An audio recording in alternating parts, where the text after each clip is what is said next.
خلافت راشدہ محض ایک سیاسی حکومت نہ تھی بلکہ نبوت کی مکمل نیابت تھی، یعنی اس کا کام صرف اتنا ہی نہ تھا کہ ملک کا نصب و نسق چلائے، امن قائم کرے اور سرحدوں کی حفاظت کرتی رہے، بلکہ وہ مسلمانوں کی اجتماعی زندگی میں معلم، مربی اور مرشد کے وہ تمام فرائض انجام دیتی تھی جو نبی اکرم صلی اللہ علیہ وسلم اپنی حیات طیبہ میں انجام دیا کرتے تھے، اور اس کی یہ ذمہ داری تھی کہ وہ دارالاسلام میں دین حق کے پورے نظام کو اس کی اصلی شکل و روح کے ساتھ چلائے اور دنیا میں مسلمانوں کی پوری اجتماعی طاقت اللہ تعالیٰ کا کلمہ بلند کرنے کی خدمت پر لگا دے۔ اس بنا پر یہ کہنا زیادہ صحیح ہوگا کہ وہ صرف خلافت راشدہ ہی نہ تھی بلکہ خلافت مرشدہ بھی تھی۔ خلافت علی المنہاج النبوہ کے الفاظ اس کے انہی دونوں خصوصیات کو ظاہر کرتے ہیں، اور دین کی سمجھ رکھنے والا کوئی بھی شخص اس بات سے ناواقف نہیں ہو سکتا کہ اسلام میں اصلی مطلوب اسی نوعیت کی ریاست ہے، نہ کہ محض ایک سیاسی حکومت۔ اب ہم اختصار کے ساتھ ان مراحل کا جائزہ لیں گے جن سے گزرتے ہوئے یہ خلافت آخر کار ملوکیت میں تبدیل ہوئی، اور یہ بتائیں گے کہ اس تغییر نے مسلمانوں کی ریاست کو اسلام کے اصول حکمرانی سے کس قدر ہٹا دیا، اور اس کے کیا اثرات مسلمانوں کی اجتماعی زندگی پر مرتب ہوئے۔ تغییر کا آغاز۔ اس تغییر کا آغاز ٹھیک اسی مقام سے ہوا جہاں سے اس کے رونما ہونے کا حضرت عمر کو اندیشہ تھا۔ اپنی وفات کے قریب کے زمانے میں سب سے بڑھ کر جس سے وہ ڈرتے تھے وہ یہ تھی کہ کہیں ان کا جانشین اپنے قبیلے اور اپنے اقربا کے معاملے میں اس پالیسی کو نہ بدل دے جو رسول اکرم حضرت محمد مصطفیٰ صلی اللہ علیہ وسلم کے زمانے سے ان کے زمانے تک چلی آ رہی تھی۔ رسول اللہ صلی اللہ علیہ وسلم نے اپنے پورے عہد حکومت میں حضرت علی کے سوا بنی ہاشم میں سے کسی کو کوئی عہدہ نہ دیا۔ حضرت ابوبکر نے اپنے زمانہ خلافت میں اپنے قبیلے اور خاندان کے کسی شخص کو کسی بھی منصب پر مامور نہیں کیا۔ حضرت عمر نے اپنے 10 سال کے عہد میں بنی عدی کے صرف ایک شخص کو ایک چھوٹے سے عہدے پر مقرر کیا، اس سے بھی ان کو بہت جلد سبکدوش کر دیا۔ یہی وجہ تھی کہ اس زمانے میں قبائلی عصبتوں کو سر اٹھانے کا موقع نہ ملا۔ حضرت عمر کو خوف تھا کہ یہ پالیسی اگر بدل دی گئی تو سخت فتنے کی موجب ہوگی، اسی لیے انہوں نے اپنے تینوں متوقع جانشینوں حضرت عثمان، حضرت علی اور حضرت سعد بن ابی وقاص کو الگ الگ بلا کر ان کو وصیت کی کہ اگر میرے بعد تم خلیفہ ہو تو اپنے قبیلے کے لوگوں کو مسلمانوں کی گردنوں پر مسلط نہ کر دینا۔ لیکن ان کے بعد جب حضرت عثمان جانشین ہوئے تو رفتہ رفتہ اس پالیسی سے ہٹتے چلے گئے۔ انہوں نے پے در پہ اپنے رشتہ داروں کو بڑے بڑے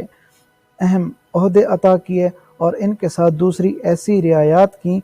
جو عام طور پر لوگوں میں ہدف اعتراض بن کر رہے ہیں۔ حضرت سعد بن ابی وقاص کو معزول کر کے انہوں نے کوفے کی گورنری اپنے ماں جائے بھائی ولید بن عقبہ بن ابی معید کو مقرر فرمایا، اور اس کے بعد یہ منصب اپنے ایک اور عزیز سعد بن عاص کو دیا۔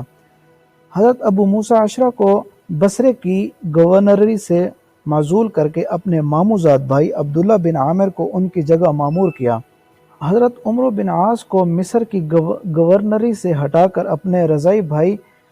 عبداللہ بن ابی سرح کو دیا۔ یہاں یہ بات قابل ذکر ہے کہ عبداللہ بن سعد بن ابی سرح افریقہ کا خمس مدینہ لائے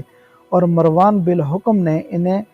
5 لاکھ دینار میں خرید لیا۔ پھر حضرت عثمان رضی اللہ عنہ نے یہ قیمت اس کو معاف کر دی۔ یہ بھی ان امور میں سے ہے جن کی وجہ سے حضرت عثمان پر اعتراض کیا جاتا تھا۔ افریقہ کے خمس کے معاملے میں جتنی روایات بیان کی جاتی ہیں یہ روایت ان سب میں سے درست ہے۔ بعض لوگ کہتے ہیں کہ حضرت عثمان نے افریقہ کا خمس عبداللہ بن سعد کو دے دیا تھا، اور بعض دوسرے لوگ بیان کرتے ہیں کہ مروان بن حکم کو عطا کر دیا تھا۔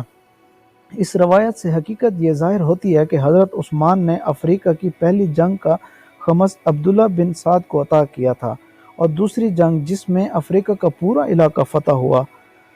اس کا خمس مروان کو عطا کیا۔ ابن سعدی نے بھی طبقات میں امام زہری کی سند سے یہ بات نقل کی ہے کہ حضرت عثمان نے مصر کا خمس مروان کے حق میں لکھ دیا تھا۔ روایت کے مطابق یہ اعتراض کیا جا سکتا ہے کہ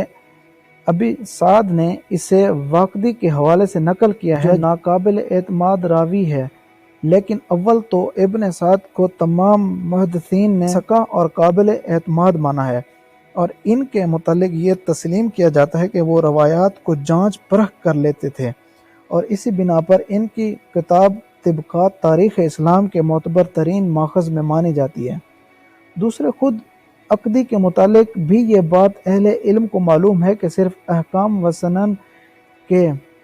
معاملات میں ان کی احادیث کو رد کیا گیا ہے، باقی رہی تاریخ اور خصوصاً ماضی و سیر کا باب، تو اس میں آخر کون ہے جس نے واقدی کی روایات نہیں لی ہیں۔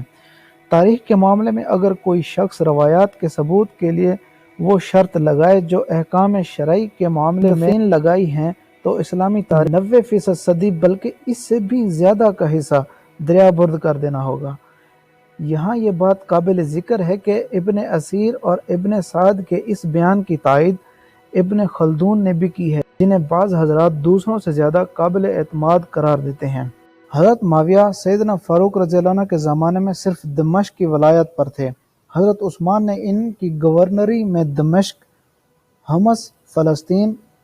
اردن اور لبنان کا پورا علاقہ جمع کر دیا۔ پھر اپنے چچا زاد بھائی مروان بن الحکم کو انہوں نے اپنا سیکٹری بنا لیا، جس کی وجہ سے سلطنت کے پورے در و بست پر اس کا اثر و نفوذ قائم ہو گیا۔ اس طرح عملاً ایک ہی خاندان کے ہاتھ میں سارے اختیارات جمع ہو گئے۔ ان باتوں کا عمل صرف عوام پر ہی نہیں، اکابر صحابہ پر کچھ اچھا نہ تھا۔ مثال کے طور پر جب ولید بن عقبہ کوفے کی گورنری کا پروانہ لے کر حضرت سعد بن ابی وقاص کے پاس پہنچا تو انہوں نے فرمایا، معلوم نہیں ہمارے بعد تو زیادہ دانا ہو گیا ہے یا ہم تیرے بعد احمق ہو گئے ہیں۔ اس نے جواب دیا، ابو اسحاق،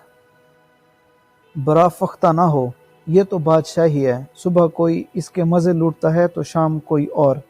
حضرت سعد نے کہا، میں سمجھتا ہوں کہ واقعی تم لوگ اسے بادشاہی بنا کر چھوڑو گے۔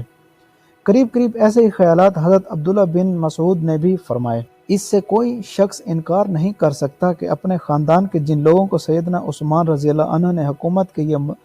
مناصب دیے، انہوں نے اعلیٰ درجے کی انتظامی اور جنگی قابلیتوں کا ثبوت دیا، اور ان کے ہاتھوں بہت سی فتوحات ہوئیں، لیکن ظاہر ہے کہ قابلیت صرف انہی لوگوں میں نہیں تھی، دوسرے لوگ بھی بہترین قابلیتوں کے مالک تھے اور ان سے زیادہ خدمات انجام دے چکے تھے۔ محض قابلیت اس بات کے لیے کافی دلیل نہ تھی کہ خراسان سے لے کر شمالی افریقہ تک کا پورا علاقہ ایک ہی خاندان کے گورنروں کے ماتحتی میں دے دیا جاتا اور مرکزی سیکریٹریٹ پر بھی اسی خاندان کا آدمی مامور کر دیا جاتا۔ یہ بات اول تو بجائے خود قابل اعتراض تھی۔ مملکت کا رئیس اعلیٰ جس خاندان کا ہو، مملکت کے تمام عہدے بھی اسی خاندان کے لوگوں کو دے دیے جائیں، مگر اس کے علاوہ چند اسباب اور بھی تھے جن کی وجہ سے اس صورتحال نے اور زیادہ بے چینی پیدا کر دی۔ یہ کہ اس خاندان کے جو لوگ دور عثمانی میں آگے بڑھائے گئے وہ سب طلقہ سے مراد مکہ کے وہ خاندان ہے جو آخر وقت تک نبی کریم صلی اللہ علیہ وسلم اور دعوت اسلامی کے مخالف رہے۔ فتح مکہ کے بعد حضور صلی اللہ علیہ وسلم نے ان کو معافی دی اور وہ اسلام میں داخل ہوئے۔ حضرت معاویہ، ولید بن عقبہ، مروان بن الحکم انہی معافی یافتہ خاندانوں کے افراد تھے، اور عبداللہ بن سعد بن ابی سرح تو مسلمان ہونے کے بعد مرتد ہو چکے تھے۔ رسول اللہ صلی اللہ علیہ وسلم نے فتح مکہ کے موقع پر جن لوگوں کے بارے میں یہ حکم دیا تھا کہ وہ اگر خانہ کعبہ کے پردوں سے بھی لپٹے ہوئے ہوں تو انہیں قتل کر دیا جائے،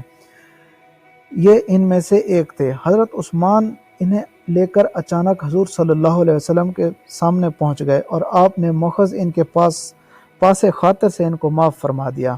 فطری طور پر یہ بات کسی کو پسند نہ آ سکتی تھی کہ سابقین اولین جنہوں نے اسلام کو سر بلند کرنے کے لیے جانیں لڑائی تھیں اور جن کی قربانیوں ہی سے دین کو فروغ نصیب ہوا تھا، پیچھے ہٹا دیے جائیں اور ان کی جگہ یہ لوگ امت کے سرخیل ہو جائیں۔ دوسرے یہ کہ اسلامی تحریک کی سربراہی کے لیے یہ لوگ موضوع بھی نہ ہو سکتے تھے، کیونکہ وہ ایمان تو ضرور لے آئے تھے مگر نبی کریم صلی اللہ علیہ وسلم کی صحبت و تربیت سے ان کو اتنا فائدہ اٹھانے کا موقع نہیں ملا تھا کہ ان کے ذہن اور سیرت و کردار کی پوری قلب ماہیت ہو جاتی، وہ بہترین منظم اور اعلیٰ درجے کے فاتح ہو سکتے تھے اور فی الواقع وہ ایسے ثابت ہوئے بھی،